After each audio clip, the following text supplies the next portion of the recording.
आरो बेयावहाय रावबो जोंखौ बादा होनो हाया दे जों जाथिनि थाखाय हारिनि थाखाय जों ओंखारगोन आरो बेयावहाय सोरबा जोंखौ दिगदार खालामोब्ला हारिनि जाथिनि मावनायाव बेखौ दिनै जारिमिनाव निमाहा होनाय नङा दिनै जोंहा दिनै today we have decided to work for the upliftment of the Bodo community for the rights for the greater interest of the Bodo community. We are fighting democratically. We have democratic rights. No one can object us.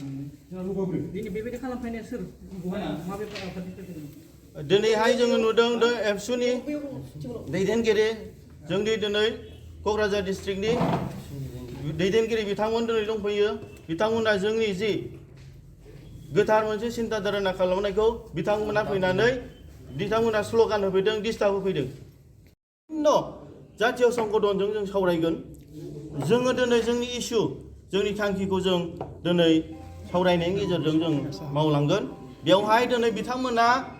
Attack खालायोब्ला अब्ला जोंबो attack खालायफिनोब्ला अब्ला बेवहाय दिनै बियो मोनसे गोरों गोरानि आखल जानाय नङा दिनै जोङो वेल एजुकेटेड जोङो दिनै जुनाद नंला